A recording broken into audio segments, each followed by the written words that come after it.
A gas is taken through cycle A B C to then again back to A as shown in as shown. What is the net work done by the gas? तो बहुत ही simple है, ए से B जा रहे हैं, B से सी जा रहे हैं, सी से वापस से आ रहे हैं, क्लॉक वाइज प्रोसेस है, वर्क डन पॉजिटिव होगा। वर्क डन होगा किसके बराबर? इस एरिया के बराबर। तो एरिया क्या बनेगा इसका 22 का? एरिया होगा half base into height. Base जो है वो मुझे लग रहा है 2 से लेकर 7 तक है, मतलब 5 यूनिट्स का है, 5 इंटू 10⁻³ और जो हाइट है ट्राइंगल की वो आपकी 2 से लेकर 6 तक है, यानी 4 इंटू 10⁻⁵। तो ये कैंसिल आउट हुआ 2 टाइम्स और ये हो जाएगा 10 10 10 और ये 100 ये हो जाएगा, यानी 1000 जूल जो है वर्क डन है, और पॉजिटिव वर्क डन आएगा क्योंकि पीवी साइकिल जो है वो क्लॉकवाइज है। So your answer is D part. 23 में कह रहे हैं during an adiabatic process the pressure of a gas is found to be proportional to cube its temperature. यानी कह रहे हैं कोई प्रोसेस है उसमें पी जो है वो टी क्यूब के प्रोपोर्शनल है, और गामा आपसे पूछ रहे हैं, एडियाबैटिक प्रोसेस है। तो बहुत ही आसान है, टेम्परेचर को हटा के हम प्रेशर और वॉल्यूम में कन्वर्ट करते हैं। तो P is proportional to T की जगह क्या डालोगे? तो टी की जगह डालोगे PV अपॉन NR का क्यूब। तो अगर P से यहाँ से डिवाइड कर लें इधर ला के, तो ये होगा P² और V क्यूब जो है वो आप कांस्टेंट के बराबर हो जाएगा। तो P किसके? P इंटू वी की पावर 3/2 जो है ये आपका कांस्टेंट बना, दोनों तरफ हमने अंडर रूट ले लिया। ठीक, तो गामा कितना हो जाएगा? तो गामा आपका CP/CB होता है और वही इस पावर के बराबर होगा, PV2 power gamma is equal to constant, तो वो आपका आ गया 3/2। So your answer is B part.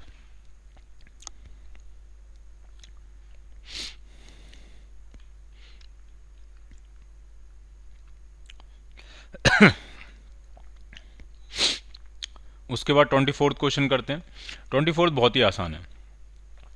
Which of the following relation does not give the equation of an adiabatic process where terms have their usual meaning. तो P और T में relation है, P और V में, तो PV2 power gamma तो होता ही है, TV2 पावर गामा -1 भी होता है। ठीक है, P और T में बना लेते हैं। ठीक है, दो तो मुझे याद है, एक होता है PV2 power gamma is equal to constant, आपको भी याद होने चाहिए, ये तो सबको याद होता है।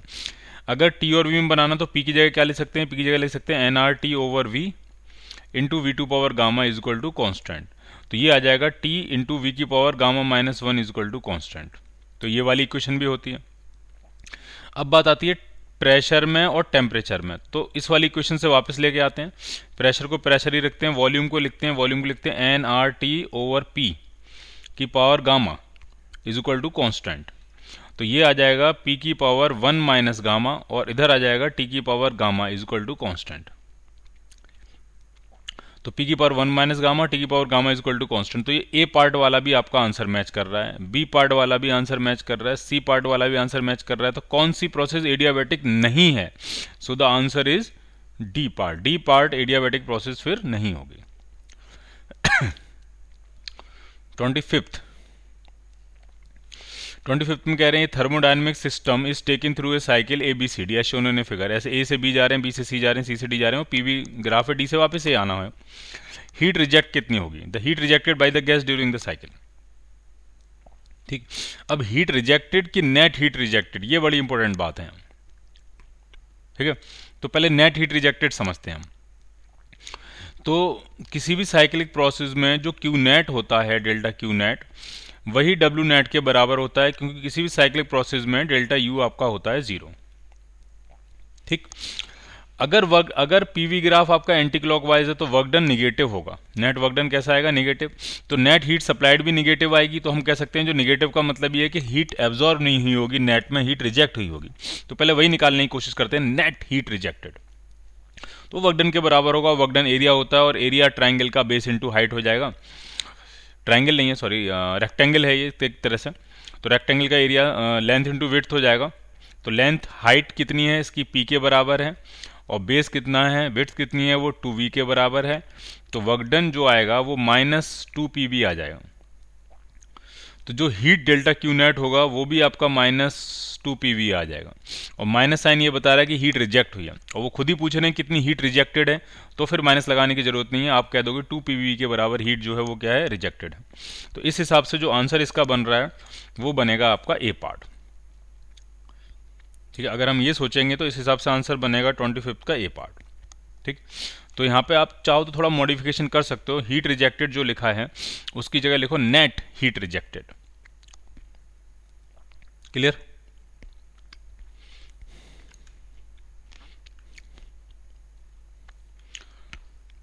अब हम आते हैं 26 में। 26 में ए से बी जाने के 3 रास्ते हैं, एक 1 है पाथ, एक 2 है, एक 3 है, और हम इनिशियल स्टेट से सेम फाइनल स्टेट जा रहे हैं, तो तीनों रास्तों का जो चेंज इन इंटरनल एनर्जी होगा वो सेम होगा, delta U1 is equal to delta U2 is equal to delta U3। ठीक, अब बात आती है हीट सप्लाइड की। तो हीट सप्लाइड इस बात पर डिपेंड करेगा कि वर्क डन किस में ज़्यादा है।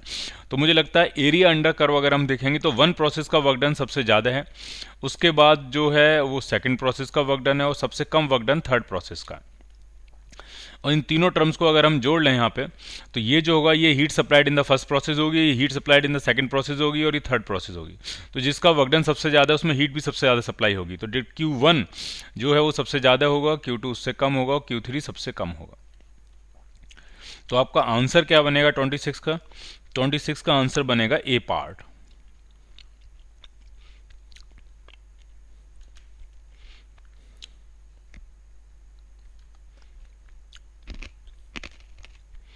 ट्वेंटी सेवन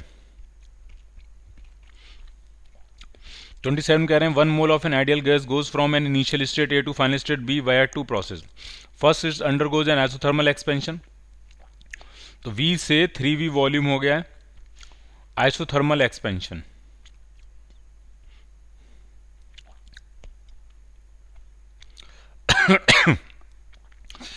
फिर कांस्टेंट प्रेशर पे वॉल्यूम वापस V रिड्यूस कर दिया, ये आइसो बारिक है कांस्टेंट प्रेशर पे। अब PV डायग्राम क्या होगा? तो बहुत ही सिंपल है, हम ऐसे ही बना सकते हैं। मान लिया आपने यहां से शुरू किया, तो पहले आपका आइसोथर्मल एक्सपेंशन होगा वॉल्यूम 3 गुना होने तक।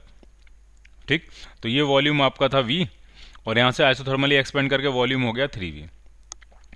उसके बाद अब आप क्या कर रहे हो? उसके बाद अब आप वॉल्यूम को कम कर रहे हो, ओरिजिनल वॉल्यूम B पे लेके आ रहे हो, लेकिन आइसोबारिकली, प्रेशर कांस्टेंट। तो आप इस तरह से वापस उसको लेके आओगे। ठीक है, तो इस तरह का उसका ग्राफ बनेगा 27 का। सो your answer will be D part. Answer आपका होगा डी पार्ट।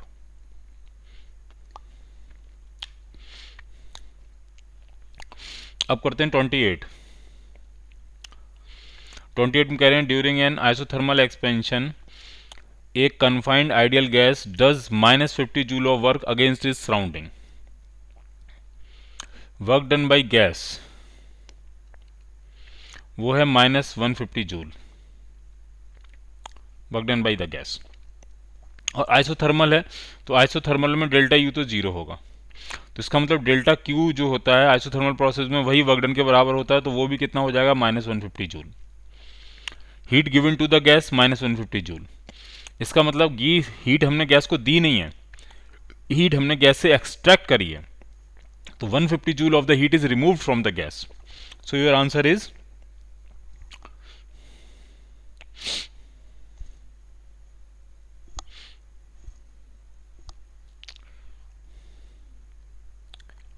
ए पार्ट। एक बार फिर से बात कर लेते हैं। आइसोथर्मल एक्सपेंशन में एक गैस डस -150 जूल, ये माइनस है यहाँ पे, -150 joule of work against is surrounding. तो गैस ने -150 जूल वर्क किया। ठीक है, आइसोथर्मल प्रोसेस में डेल्टा U का चेंज 0 होता है, तो इसका मतलब जो डेल्टा Q होगा वही वर्क डन के बराबर होगा, और वर्क डन अगर -150 जूल है तो डेल्टा Q भी -150 जूल होगा। अब डेल्टा Q जब पॉजिटिव आता है इसका मतलब है हीट सिस्टम ने एब्जॉर्व करी है, और डेल्टा Q निगेटिव आता है इसका मतलब हीट सिस्टम ने रिजेक्ट करी है। तो सिस्टम जो है वो हीट रिमूव करेगा, गैस जो है वो हीट जो है वो रिजेक्ट करेगी, रिमूव करेगी। और कितने जूल? 150 जूल। तो आंसर बनेगा इसका A part, D part answer नहीं बनेगा। 150 joule of heat has been added वाला आंसर नहीं बनेगा, has been remove from the gas वाला आंसर बनेगा। 28।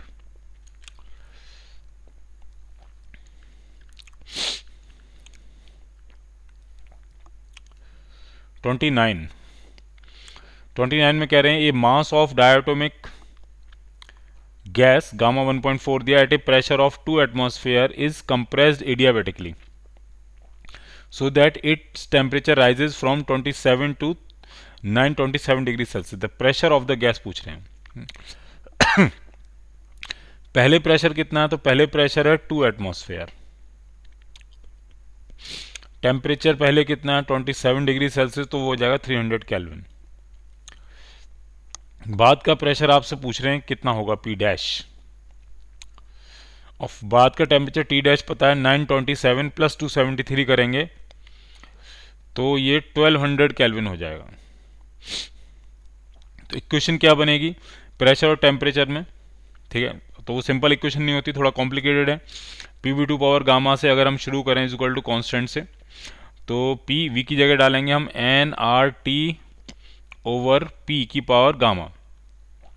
तो ये आता है पी की power 1 minus gamma into T की power gamma is equal to constant. या आप इसको ऐसे समझ सकते हो टी की पावर गामा अपॉन पी की power 1 minus gamma is equal to constant. या फिर इसको ऐसे समझ सकते हो कि पी की पावर 1 माइनस, हाँ इसको नीचे लेके जाएंगे तो गामा माइनस 1 हो जाएगा, सॉरी गामा माइनस 1, पी की power gamma minus 1 is proportional to T की पावर गामा। इस तरह से हम इससे सेटल करते हैं इस बात को। ठीक है, तो गामा जो दिया है वो दिया आपको 1.4, तो गामा माइनस 1 हो जाएगा 0.4 और ये 1.4 है। तो P किसके प्रोपोर्शनल आ गया? तो P आ गया आपका T upon gamma upon T की power gamma upon gamma minus 1। इससे हम इसको सेटल करेंगे। ठीक है, तो फाइनल रिलेशन आया P is proportional to T की power gamma upon gamma minus 1। Gamma की वैल्यू 1.4 है, तो 1.4 अपॉन 1.4 माइनस 1 करेंगे 1 अपॉन 1.4 अपॉन 0.4 हो जाएगा, 1.4 अपॉन 0.4 हो जाएगा। तो पॉइंट हटाते हैं तो ये 7/2 आ गया आपका। तो अब हम इस इक्वेशन से सोचने जा रहे हैं P is proportional to T की पावर 7/2। चलो P dash upon initial pressure था 2 is equal to T dash कितना है? तो 927 प्लस 273 तो 1200 हो जाएगा अपॉन इनिशियल टेम्परेचर 300 की पावर 7/2। तो इससे कैंसिल करेंगे 4 टाइम्स, तो पहले अंडर रूट लेना आसान है, तो ये 2 की पावर 7 हो जाएगा। तो पी डैश जो आ जाएगा वो 2 से और मल्टीप्लाई करेंगे तो 2 की पावर 8 एटमॉस्फेयर आ गया। अब 2 की पावर 8 कितना होगा? 256 होगा, कितना होगा? तो 2 2 जा 4, 2 जा 8, 16, 32, 64, 128, 256। तो 2 की पावर जो 8 है वो 256 आ रहा है। तो ये आपका आंसर बनेगा 256 एटमॉस्फेरिक प्रेशर। तो सबसे पहला जो काम था इसमें वो ये था कि आप P V2 पावर गामा से कन्वर्ट करके P is proportional to T की power gamma upon gamma minus 1 तक ले जाओ। और उसके लिए सिर्फ एक ही इक्वेशन काम आ रही थी, वो थी PV is equal to nRT। और उसके बाद फिर हमने यहाँ से मैथमेटिक्स करनी शुरू करी है। यहाँ तक तो अरेंजमेंट ही था कि प्रेशर और टेम्परेचर में रिलेशन बनाने का खेल था, उसके बाद हमने मैथमेटिक्स लगाई। अब हम आते हैं क्वेश्चन नंबर 30 पे। तो 30 पढ़ते हैं, क्या कहते हैं? If delta U and delta W represent the increase in internal energy and work done by the system respectively in a thermodynamic process. ठीक है, delta U increase in internal energy है, डेल्टा W जो है वो work done है by the system. तो सिर्फ एक प्रोसेस ऐसी है जो ये दोनों आपस में कनेक्ट करती है, वो होगी एडियाबैटिक प्रोसेस। एडियाबैटिक प्रोसेस में डेल्टा Q 0 होता है और डेल्टा Q ही delta U plus delta W के बराबर होता है, और वो हो गया 0। तो डेल्टा U किसके बराबर हो जाएगा? माइनस डेल्टा W के। कौन सी प्रोसेस में? सिर्फ और सिर्फ एडियाबैटिक प्रोसेस में। तो आपका आंसर मैच करेगा ए पार्ट। ठीक है, ए पार्ट ये जो है वो आंसर मैच कर जाएगा।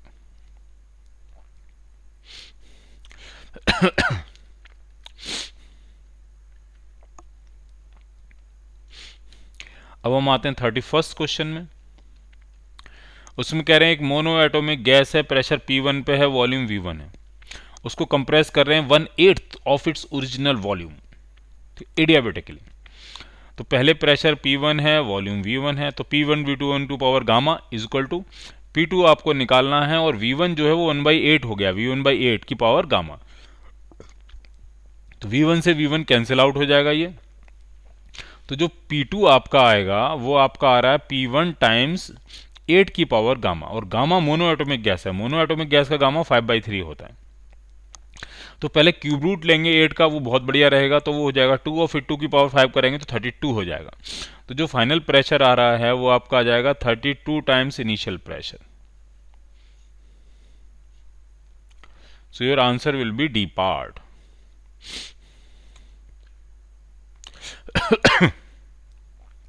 अब हम आते हैं 32 पे। 32 में कह रहे हैं in a thermodynamic process which of the following statement is not true. In an isochoric process pressure remains constant. Isochoric process में प्रेशर कांस्टेंट रहता है।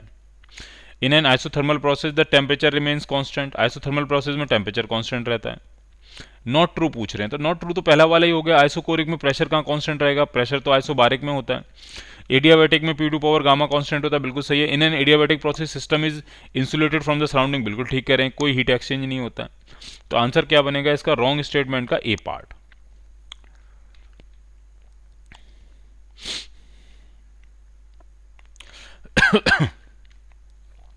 थर्टी थ्री में कुछ इंफॉर्मेशन दी हुई है, 33 देख लेते हैं। 33 में कह रहे हैं Q, E and W denote the respectively the heat added, change in internal energy and work done in the cyclic process. ठीक, अब साइक्लिक प्रोसेस की बात कर रहे हैं तो चेंज इन इंटरनल एनर्जी तो पक्का 0 होगा, और साइक्लिक प्रोसेस में जो हीट सप्लाइड होती है वही वर्क डन के बराबर होगी।